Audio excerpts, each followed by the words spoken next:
It happened in a quiet house just outside Chicago, near Lake Michigan, the kind of place where silence feels too heavy to ignore. For months, I thought grief was the only thing haunting our home. My husband barely spoke, barely ate, but every night I'd hear his footsteps, soft, steady, walking toward our son's old room. The door would creak open, then close again. I told myself it was harmless, that he'd just missed our boy. But I was wrong. What the hidden camera showed me changed everything. If you're watching this, please like, subscribe, tell me where you're from, and drop a heart if this story touched you. It started like a whisper in the dark, soft footsteps echoing down the hallway after midnight. I used to sleep deeply once, the kind of sleep that only comes from decades of routine and quiet comfort. But after our son's accident, nights became longer, heavier, and filled with unfinished thoughts. That's when I began to notice it.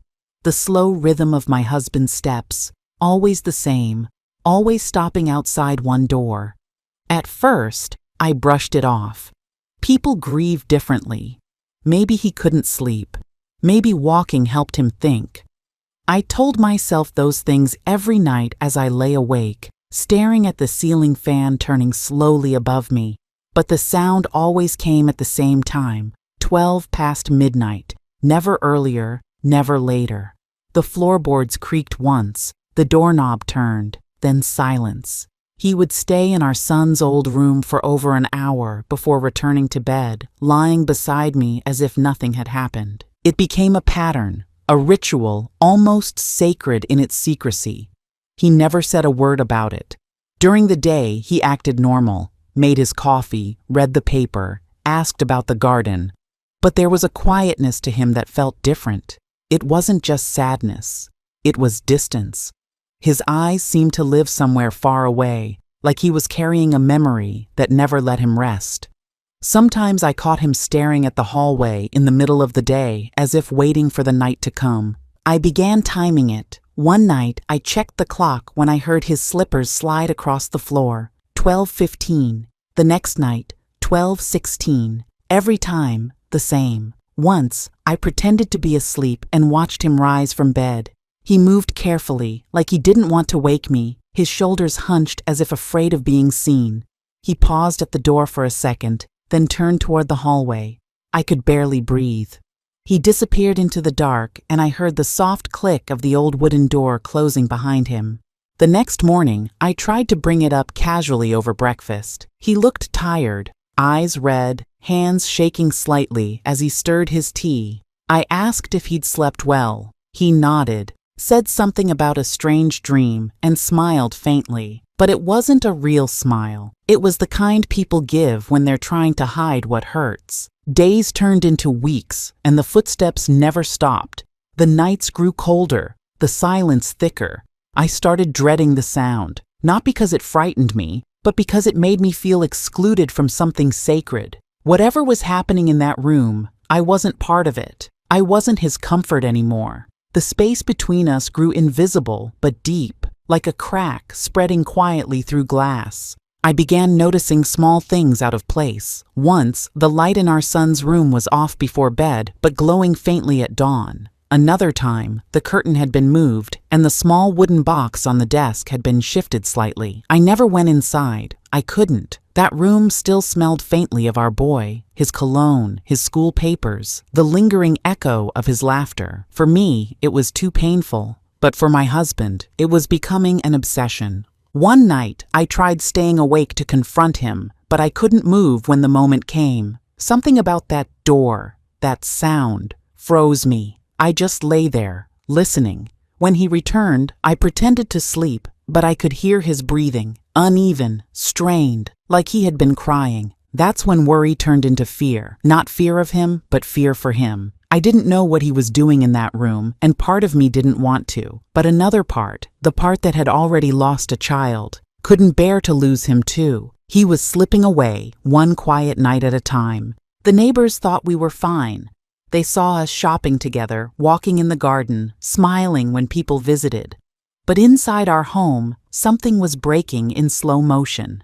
I began counting the nights like people count days before a storm.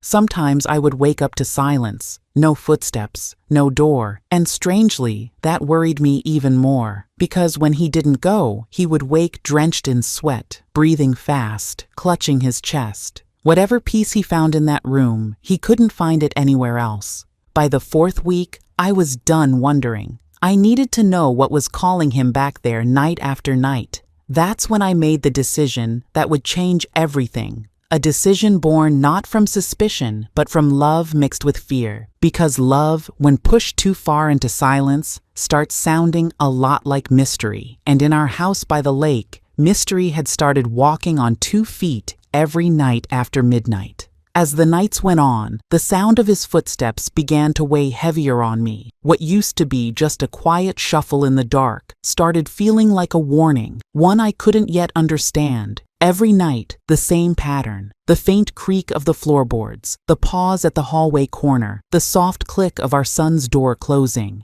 It became so familiar that I could picture it even with my eyes closed. I knew exactly when the light under the door would dim and when silence would settle again. It was as if grief had turned into routine, a ritual he couldn't abandon. In the mornings, he seemed hollowed out. His coffee would grow cold before he even took a sip. He'd sit at the table, staring out the window at the lake, as though searching for something he had lost beyond it.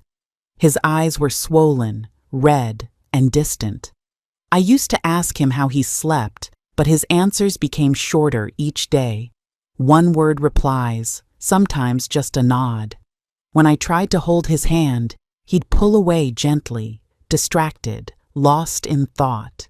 Something about him felt unreachable, like a man walking underwater, still visible, but drowning all the same. There were moments when I wanted to confront him, to ask why he couldn't stop torturing himself in that room. But each time I gathered the courage, the words dissolved. Grief is fragile. If you touch it the wrong way, it shatters.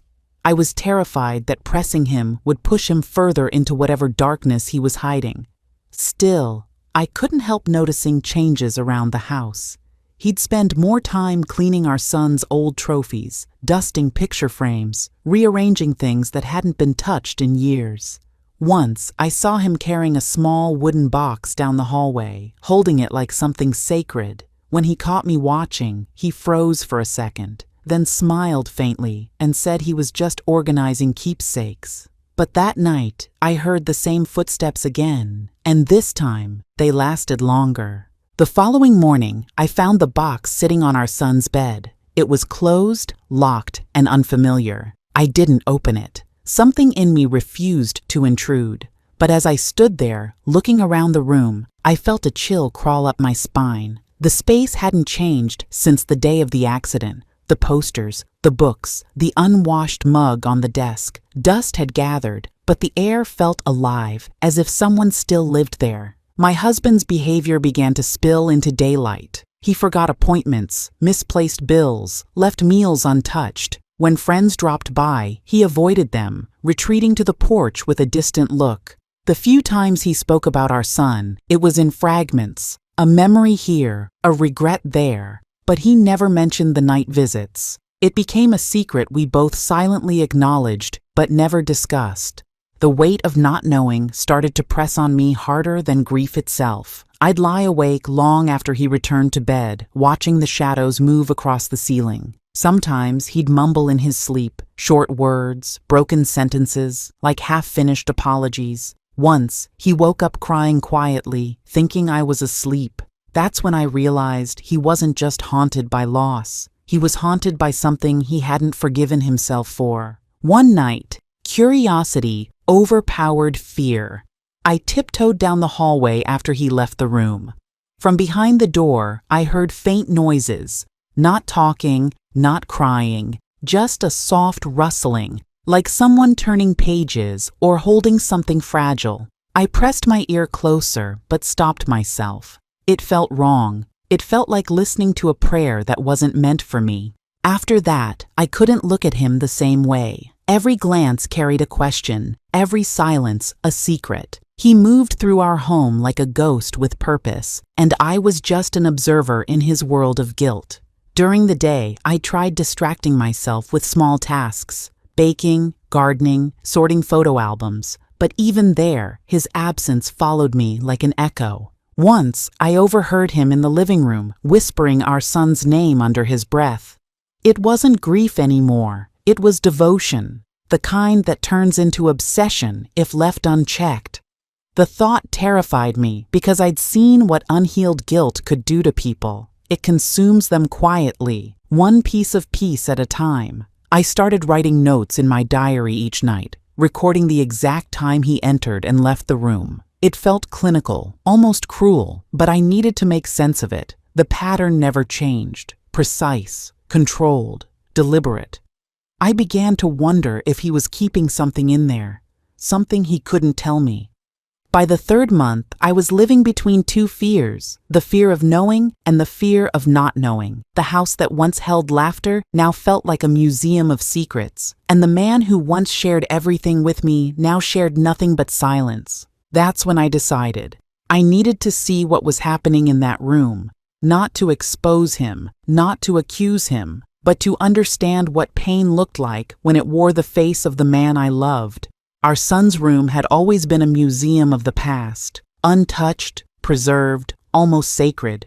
After the accident, I couldn't bring myself to step inside. The smell of his cologne still floated faintly in the air, mixed with that old scent of textbooks and wooden shelves. His shoes sat neatly by the bed, the laces still tied as if he might slip them on and run outside any minute.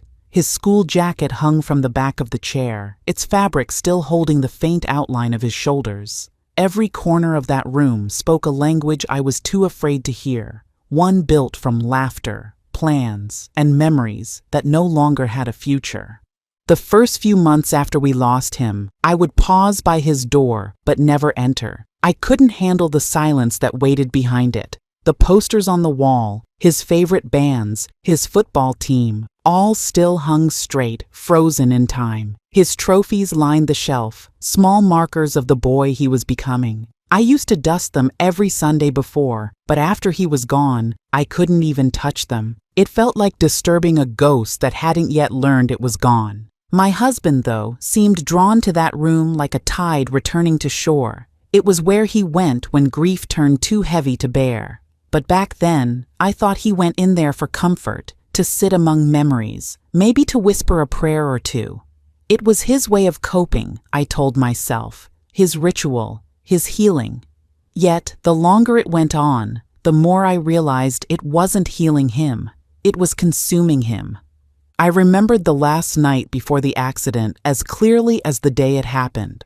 Our boy had stormed upstairs after an argument about college choices. Angry words, heavy silence, and a slammed door. We both thought it was just another teenage moment. By morning, he was gone. One reckless drive on wet roads, and the world never looked the same again. My husband never forgave himself for that night. I saw it in his eyes every day. The guilt, the regret, the quiet punishment he carried like a second heartbeat. That guilt lived in that room now. It clung to the curtains, to the air, to every object that once belonged to our son. My husband couldn't stop revisiting it, as if reliving the pain could undo the past. I, on the other hand, did the opposite. I shut the door and pretended it was locked. We grieved in opposite directions, he by returning to the wound, me by turning away from it. Somewhere between those choices, we lost each other too. Sometimes, when I stood outside the door, I'd hear faint sounds, drawers opening, paper rustling, the squeak of the chair. Once, I thought I heard him speaking, but when I leaned closer, it was just silence. There were times I wanted to go in, to sit beside him, to remind him that we still had each other, but I couldn't. Every time I reached for the doorknob, something inside me froze. It was like my body refused to cross that threshold. Maybe I was afraid that if I stepped inside, I'd find my husband's grief too raw to touch, or worse, I'd find my own. The memories in that room weren't just his. They were mine too. Late-night talks about dreams, half-finished science projects, the laughter echoing through the walls.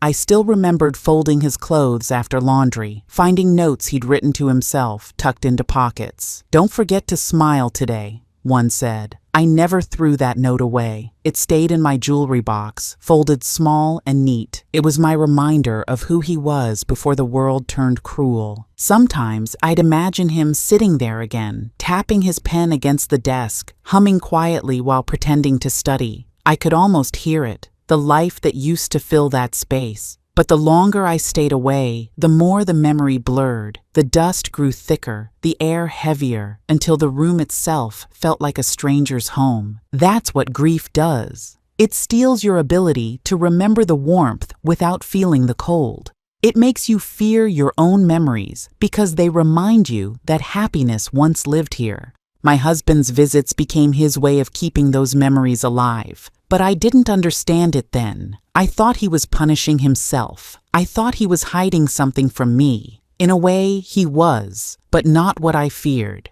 At that time, though, all I could see was a man drifting away from me, leaving me behind in a house full of ghosts. I didn't know the reason. I didn't know what he did in there. I only knew that each night, when that door closed, a little more distance opened between us. And I couldn't decide which was worse, losing our son once, or losing my husband slowly, one night at a time. That night, I couldn't sleep again. The wind outside was restless, brushing against the window panes in soft waves, and the clock ticked too loudly in the dark. My husband had gone into our son's room at his usual time, 12 past midnight. The sound of the door closing echoed down the hallway as always. I sat up in bed, my heart beating fast. Every instinct told me something was wrong. Not dangerous, not violent, but heavy, hidden. The kind of wrong that doesn't break things, it just breaks peace. I wrapped a shawl around my shoulders and walked to the hallway, barefoot, careful not to make noise. The light under the door glowed faintly, a soft gold line against the floor. I stopped several feet away, afraid of what I might see if I opened it. I thought about knocking, about asking if he was all right, but something in the air, that thick stillness that fills houses where grief lives, kept me frozen. I turned around and went back to bed, though my eyes stayed open until morning.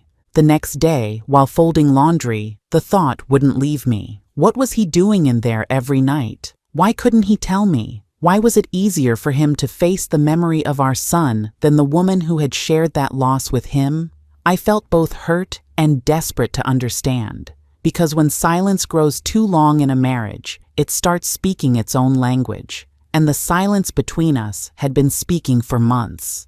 That afternoon, I found an old motion sensor camera we had once used for security when our son was young. It was small, the size of my palm, with a tiny blinking light and a slot for an old memory card. I held it for a while, unsure if I had the heart to use it. Spying felt cruel, intrusive, like I'd be betraying him. But then I remembered the way his hands trembled when he thought I wasn't looking, how his face grew pale at the mention of our son's name. It wasn't about mistrust anymore. It was about saving him, saving us before the silence swallowed everything left. So, that evening, after he left for work, I walked down the hallway with the camera in my hand. The wooden floor creaked under my feet, the same sound I'd heard every night. When I reached our son's room, my hand hesitated on the doorknob. It had been years since I'd gone in. My fingers shook as I turned it slowly and stepped inside. The air was still thick with memory, the faint scent of his cologne, the echo of youth still clinging to the walls. Sunlight fell in thin lines across his bed, illuminating the dust particles floating like tiny ghosts in the air. I stood there for a moment, feeling my throat tighten. It felt like trespassing into time itself. I placed the camera carefully on the bookshelf in the hallway, facing the door. I adjusted it so that it would capture him walking in, sitting, doing whatever he did inside. I made sure it was silent, the light dimmed, invisible. I didn't plan to watch it for entertainment or suspicion, only for truth. Because truth, when you're old, doesn't scare you anymore. Lies do. That night, I waited until he went in again. Same time, same sound. I sat on the bed, staring at the ceiling, my hands clutched together, praying silently that what I'd see in the morning would make sense, that there was still reason in his sorrow. Every part of me wanted to trust that he wasn't doing anything wrong, but when pain turns to secrecy, the mind invents monsters. I didn't sleep a minute that night. The sound of the clock ticking grew louder with every passing hour, each tick reminding me that the truth was recording itself only a few feet away. When he finally came back to bed, he sighed heavily, the kind of sigh that empties a soul. He turned his back to me, as always, and soon his breathing steadied into sleep. I lay there, staring into the dark, my body frozen, my mind waiting for morning. When dawn finally broke, the sky outside was soft gray, the kind that makes the world feel suspended between night and day. I got up quietly, heart pounding, and went to the bookshelf. The small red light on the camera blinked. It had recorded everything. I took it in my hands, heavy with dread, and sat at the table with a cup of untouched tea beside me. As I plugged it into my laptop, a strange calm came over me. Whatever I was about to see, pain, guilt, truth, or madness, at least it would end the guessing. And sometimes, ending the guessing is the only way to survive love after loss. The morning light felt colder than usual. I sat at the kitchen table, my laptop open, the memory card trembling in my hand. My husband had already left for work, leaving behind the faint smell of aftershave and quiet guilt. I slid the card into the slot, pressed play, and waited. For a moment, the screen stayed dark. Then, the image appeared, the familiar hallway, the soft golden light, and finally, him, my husband. He moved slowly, his back slightly bent, shoulders heavy with years of sorrow. He paused outside our son's room, as if asking permission to enter, then turned the handle and stepped inside. I could see him clearly through the narrow gap in the door, illuminated by the lamp on the nightstand. He wasn't just walking into a room, he was walking into memory itself. In his hand, he carried a small wooden box, the same one I had seen him holding weeks ago. He placed it carefully on the bed, then sat down beside it. His movements were delicate, almost reverent. He reached into his jacket pocket and pulled out a notebook, the one with the black leather cover our son used to doodle on when he was younger. For a long time, he didn't move. He just sat there, staring at the box, breathing slowly, like a man bracing for confession. When he finally opened the box, I leaned closer to the screen. Inside were small, familiar things: medals, photographs, a folded note, a broken wristwatch, and something that looked like an old toy car. Items so ordinary, yet powerful enough to crush you with memory. He took each one out carefully, holding them like sacred relics. He didn't cry, not at first. He simply touched them, one by one, tracing their edges with his trembling fingers. Then he picked up a photograph, the one of the three of us, taken during our last family trip to Lake Tahoe. Our son had his arms around both of us, smiling wide, the sunlight catching in his hair. My husband stared at that picture for a long time. I could see his lips moving faintly, whispering something I couldn't hear. Whatever he was saying, it wasn't for the camera, it was for someone long gone. He opened the notebook next. Each page was filled with the same short line written over and over again, in the same shaky handwriting. "Good night, son. I'm sorry." Page after page, hundreds of them, all identical. It wasn't a journal, it was a ritual. Every night he came here to write those words, as though he believed that one day our son might read them somehow, somewhere. My hands covered my mouth as I watched. It wasn't madness. It was grief trying to find forgiveness. Halfway through the video, I saw him reach into the box again and take out a letter. He unfolded it slowly, carefully, as if afraid it might fall apart. I recognized it instantly. The letter our son had written to him before leaving for college, the one that had been pinned to the fridge for years. It was a short note, but meaningful. A promise to make us proud, to never forget where he came from. My husband read it silently, his eyes glistening under the dim light. When he finished, he pressed the paper to his forehead and began to cry quietly. Not the kind of crying that comes with sound, just tears streaming down, shoulders shaking slightly, like a man apologizing to the dark. Then something shifted. He took out a small candle from the drawer and lit it on the nightstand. The flame flickered softly, casting shadows across the walls. He whispered our son's name once, just once, before closing his eyes. The silence that followed wasn't empty. It was full, alive, like the house itself was holding its breath. I stopped the video halfway through. I couldn't take it anymore. My chest hurt, as though someone had placed a weight on it. I leaned back in my chair, staring at the frozen image of him sitting there, candlelight flickering beside him. For months, I had imagined the worst. Guilt, secrets, something shameful. But the truth was far more painful. He wasn't hiding sin. He was hiding sorrow. For a long while, I sat in silence, letting the realization sink in. All those nights he spent away from me weren't about distance. They were about love, the kind that refuses to die even when the person you love is gone. I wiped my eyes, closed the laptop, and whispered to the empty kitchen, "I understand now." I had finally seen what grief looks like when it's left alone too long. Not dangerous, not cruel, just unbearably human. And that morning, for the first time in months, I didn't feel angry anymore. I felt close to him again, even though he didn't know it yet.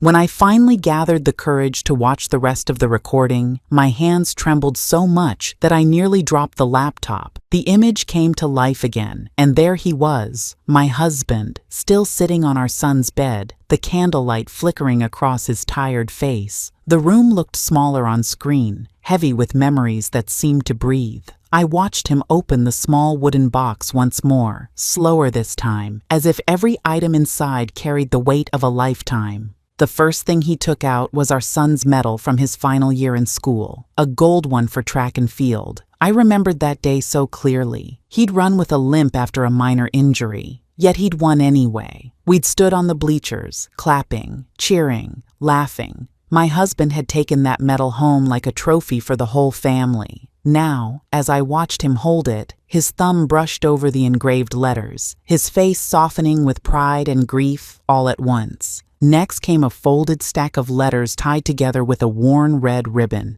He untied it gently and began reading through them, one by one. I leaned closer to the screen. They were old letters our son had written to him years ago, notes full of small apologies, dreams, and promises. "I'll work hard, Dad. Don't worry about the bills. I'll make you proud." Letters that had once filled him with joy were now tearing him apart. He pressed one to his lips and closed his eyes. I could see him mouthing the words, but I didn't need to hear them. I knew exactly which ones they were. Then he pulled out a small blue notebook, the same one our son used to carry everywhere. It had doodles of cars, song lyrics, and half-finished thoughts scribbled across its pages. My husband turned it slowly, reading each page, stopping once to trace a small heart drawn next to our son's signature. He didn't cry yet, but his eyes told a different story. Behind every blink, a storm waited. When he reached the bottom of the box, he found something I hadn't seen in years, a tiny toy car, missing one wheel. It was the first toy our son ever bought with his own allowance. He'd kept it in his pocket for years, even as a teenager, calling it his lucky charm. My husband had once teased him about it. Seeing it now, I realized he must have kept it hidden all these years, a quiet symbol of connection that even death hadn't broken. He held that broken toy for several minutes, his fingers trembling as if afraid it might crumble. Then, finally, he took a photograph from the bottom of the box. It was an old picture of the three of us sitting on the porch steps, me with my head on his shoulder, our son in the middle, smiling so wide it looked like the world couldn't hurt him. My husband stared at it as if he could climb inside and fix everything that went wrong. Then, slowly, he began to cry. Not the loud kind of crying, not even the visible one that comes with sobs. It was quieter, shoulders shaking, chest rising and falling in broken rhythm, tears streaming without sound. I hadn't seen him cry like that since the funeral, and watching him do it alone, with no one there to hold him, shattered something in me. He picked up the notebook again and began to write. I could just make out the words on the page from the camera's view. It was the same sentence he'd written dozens of times before. "Good night, son. I'm sorry." He wrote it slowly, carefully, like a prayer. When he was done, he placed the pen down, blew out the candle, and sat in the dark for a long moment. Then he whispered something I couldn't hear, pressed the photograph to his chest, and finally left the room. The screen went black, and I just sat there staring at my reflection on the laptop. Tired eyes, shaking hands, heart torn between sorrow and love. Everything I had feared, secrets, guilt, betrayal, had been wrong. What he hid wasn't shame, it was devotion. Pain had built him a ritual, and love had kept him trapped in it. For the first time, I understood the depth of his silence. Every night, he wasn't running from me. He was running to the only part of his world that still made sense. That room wasn't haunted by our son. It was held by him. I closed the laptop and wiped my tears. I didn't plan to tell him right away that I knew. Some truths don't need confrontation. They need compassion. That night, I decided that the next time he went into that room, I wouldn't hide behind a camera. I would walk through that door with him, because grief, no matter how lonely it looks, is never meant to be faced alone. That night, the air in the house felt heavier than usual. The kind of stillness that presses against your chest and makes even the walls seem like they're listening. I knew what time it was, 12 past midnight. I didn't need a clock anymore. His footsteps had trained my ears to expect them. They came, soft and measured, the familiar rhythm down the hall. My heart raced, not from fear this time, but from something closer to courage. Tonight, I wouldn't stay in bed. Tonight, I'd open the door he'd been closing for months. I stepped into the hallway, my feet cold against the wooden floor. The lamp's faint glow from the living room reached just far enough to cast my shadow along the wall. I paused at the end of the hall where his silhouette stood framed by the doorway of our son's room. He hadn't noticed me yet. His shoulders looked smaller somehow, the weight of loss bending him into a version of himself I barely recognized. He slipped inside, closing the door gently behind him. I followed, waiting only a few seconds before turning the handle. The hinges creaked slightly as I opened it. He turned sharply, startled, his face caught in the soft glow of the candle he had lit on the nightstand. His eyes widened, not in anger, not even in guilt, but in something raw, like fear of being seen. He looked at me as if I had walked in on a secret confession. I didn't say a word. I simply walked toward him, slow and steady, until I reached the bed where he sat. The box lay open beside him again, the same one I had watched on the recording. The candlelight reflected off the metals inside, making them shimmer faintly. He wiped his eyes quickly, trying to compose himself, but his hands betrayed him. They trembled.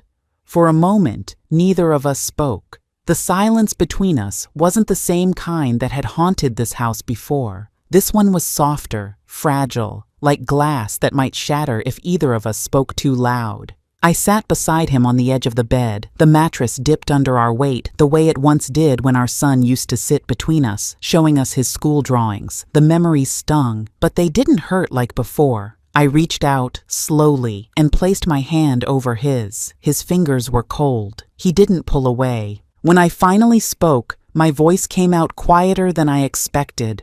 I didn't ask why he came here every night. I didn't ask what he was hiding or why he hadn't told me. Those questions no longer mattered. Instead, I just said softly, "You don't have to do this alone anymore." He turned his head toward me, and for the first time in what felt like years, I saw my husband again. Not the man swallowed by guilt, not the quiet stranger who wandered halls in the dark, but the man I married, the one who held me through every storm and made promises in the middle of chaos. His face crumpled, and the tears came freely. He didn't hide them this time. He didn't apologize. He simply wept. I rested my head on his shoulder as he cried, and for a long time, we just sat there together. The candle flickered, the flame bending toward us like it wanted to listen. He whispered our son's name once, and my grip on his hand tightened. It was the first time he'd said it out loud in years. That single word, spoken in the quiet of that room, did more healing than all the therapy sessions and condolences ever could. After a while, he reached into the box and handed me the notebook, the one with the black cover and the endless words written inside. "Good night, son. I'm sorry." The pages felt heavy between my fingers. I turned through them slowly, tears blurring the ink. Every word carried a lifetime of regret, but also something more: love, persistence, a father's need to make things right in the only way he could. We stayed in that room until dawn. No shouting, no explanations, no trying to fix the unfixable. Just two people who had lost the same piece of their heart, finally facing it together. When the first light of morning crept through the curtains, he blew out the candle. For the first time, he didn't leave the room alone. We walked out together. That morning, over breakfast, we didn't talk about what had happened. We didn't need to. The silence between us had changed. It wasn't a wall anymore. It was a bridge. He looked at me once, his eyes red, but clearer than they'd been in years, and nodded. It was enough. That night, when the clock struck 12 past midnight, the hallway stayed quiet. No footsteps, no doors closing. Only peace, the kind that comes when love finally finds the courage to face its own grief. The next evening, we didn't speak about returning to the room, yet somehow both of us knew we would. After dinner, we sat quietly in the living room, the clock ticking in rhythm with the soft hum of the fridge. Neither of us wanted to break the fragile peace we'd found, but grief doesn't fade just because you've faced it once. Around midnight, he stood, slow and deliberate, and without a word, I followed him again down the hallway. The air inside our son's room was different this time. It no longer felt like a shrine, but something gentler, like a wound finally allowed to breathe. The candle was already lit, flickering low. My husband sat on the edge of the bed, the wooden box beside him once more. I joined him without hesitation, and this time he didn't flinch when I reached for his hand. For a long time, we just sat there in silence, the weight of unspoken memories hanging in the air. Then, his voice, fragile, trembling, broke it. He began to talk, slowly at first, as if each word cost him something. He told me about that day, the day everything changed, the argument, the pride, the mistake that followed him into every night. He said he'd come home angry after a meeting that went wrong, already tense and tired. Our son had wanted to talk, to tell him about a new opportunity, some adventure he wanted to try, but my husband, blinded by exhaustion, had brushed him off. Harshly. Words sharper than he intended had flown out, words that pushed our boy away. That night, our son had stormed out, slamming the door behind him. My husband thought it was just another youthful outburst, that he'd return once he cooled off. But he never did. The accident happened an hour later. A wet road, a curve, a single moment that shattered everything we had built. My husband had been the one to identify the car. I never knew until then that he'd been the first to arrive at the scene. He hadn't told me because he thought protecting me from the truth was the last thing he could still do as a husband. His hands shook as he spoke, his voice cracking when he said he was still holding the photo. I closed my eyes, picturing it, our son gripping that picture of the three of us, even in his final moments. My husband said the guilt never left him after that. Every night since, he came to this room to say what he couldn't say at the hospital. "I'm sorry. Please forgive me." He opened the notebook again, turning it toward me. Each page carried the same words.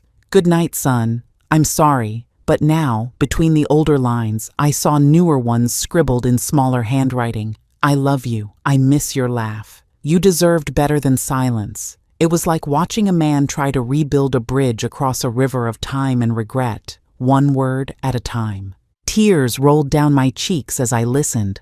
All those months I thought he was shutting me out, when in truth, he was punishing himself. He believed he didn't deserve comfort, that love had to be paid back through pain. He had carried his guilt like a secret debt, afraid that if he spoke it aloud, I would hate him too. But I didn't. I couldn't. I reached out and touched his cheek, forcing him to look at me. His eyes were red, swollen, lost, the same eyes that once sparkled with laughter, now dimmed by memory. I told him that our son had been stubborn but forgiving, that if love could travel beyond life, forgiveness could too. I reminded him that grief doesn't ask for punishment, it asks for presence. He broke down completely then, his shoulders shaking as he pressed his face into my hands. Decades of strength collapsed in one quiet surrender.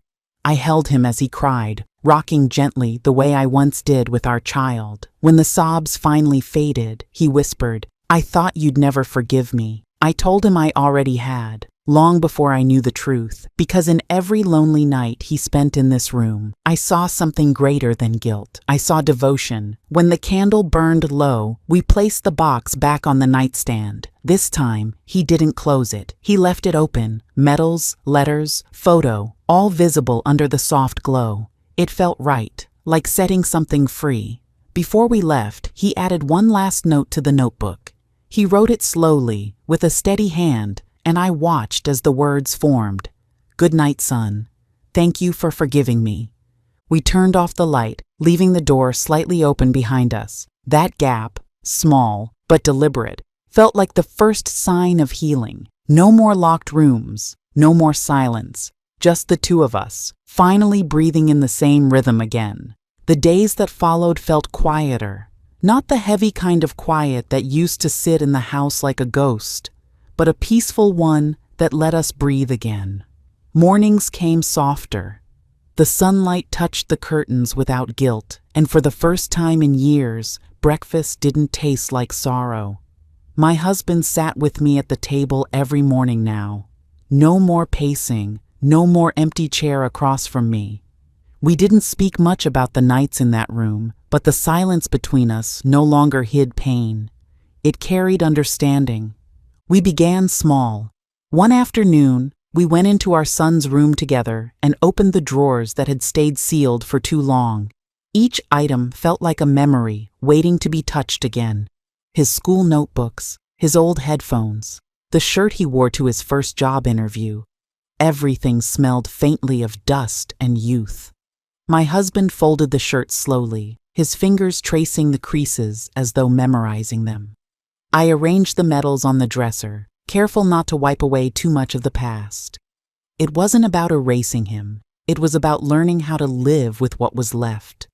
At first, I worried that clearing the room might make my husband retreat again, but the opposite happened. Every item we handled together seemed to lift a piece of weight off his shoulders. He'd smile softly sometimes, even laugh under his breath at small things, like the scribbles our son made on the inside of his wardrobe door, a list of songs he wanted to learn on the guitar. Seeing that list again brought tears to both our eyes, but it also made us laugh, the kind of laugh that hurts a little but heals more than it breaks. After a week, we decided to turn the room into something new. Not to forget, but to honor.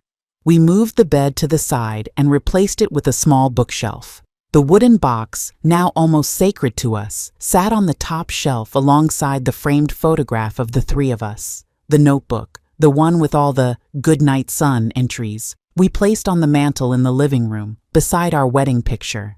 It didn't belong to grief anymore. It belonged to love that refused to fade. My husband changed too, though slowly. The lines on his face softened. The heaviness in his eyes eased. He started spending time in the garden again, pruning, planting, breathing. One morning, I found him kneeling by the rose bushes, whispering something I couldn't hear. When I asked, he said, he loved these. I didn't reply.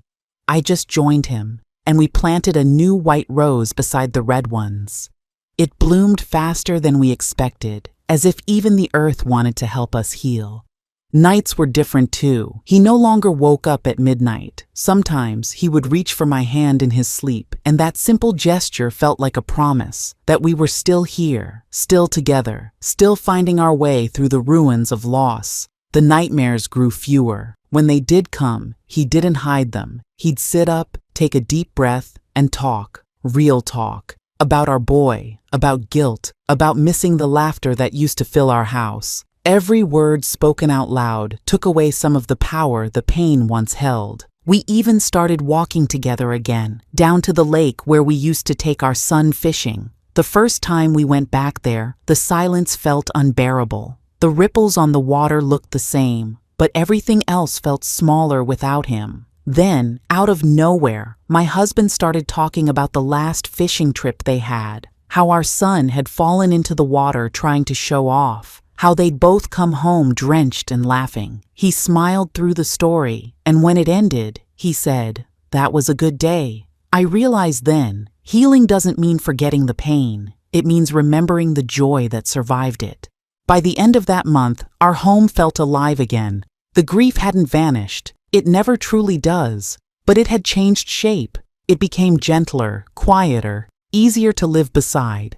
Our son's room no longer scared me. I walked past it every morning and smiled at the open door. The candle inside stayed unlit now, but somehow I could still feel its warmth. On one particular evening, my husband surprised me. He made dinner, pasta, our son's favorite, and placed the old photo between our plates. We ate in silence, but it wasn't lonely. It was full. After we finished, he looked at the photo and whispered, "Good night, son." Then he turned to me and said, "Thank you for finding me again." And just like that, I realized something I'd forgotten. Sometimes love isn't about holding on to what's gone. It's about helping someone else come back from where they were lost. It's been years now since that night when I followed him down the hallway. The house doesn't echo with sorrow anymore. It breathes, quietly, steadily, like a heart that has finally learned to live with its scars. Sometimes, when I pass our son's old room, the morning light catches the photo frame on the mantel, and for a moment, everything feels whole again. Not perfect, not without pain, but whole. I've learned that healing doesn't erase what happened. It just teaches you to walk beside it without falling apart. Every family carries a story that no one else sees. Ours was hidden behind a closed door, under years of silence, guilt, and fear. People often talk about loss as if it's a chapter that ends, but it isn't. It becomes part of every conversation, every breath, every quiet evening when you stare at the chair where someone used to sit. My husband once thought he had to carry that pain alone, that by hiding it, he was protecting me. But the truth is, secrets don't protect. They rot. They turn love into distance and guilt into a second kind of death. When I found the courage to open that door, I didn't just uncover what he was hiding. I found what we had both been avoiding. We had been living like ghosts in our own home, walking around grief as if it would vanish if we stayed quiet long enough. But pain doesn't leave when you ignore it. It leaves when you let it speak. And sometimes it doesn't need an answer. It just needs to be heard. If there's anything I've learned, it's that love and grief are twins. You can't have one without the other. The deeper you love, the deeper it cuts when you lose. But that depth also gives you the strength to rise again. I used to think revenge meant punishing someone for what they did, but now I know real revenge is peace. Real power is finding calm in the ruins someone left behind. When people see me now, calm, older, smiling again, they ask how I managed. I tell them it wasn't strength, it was choice.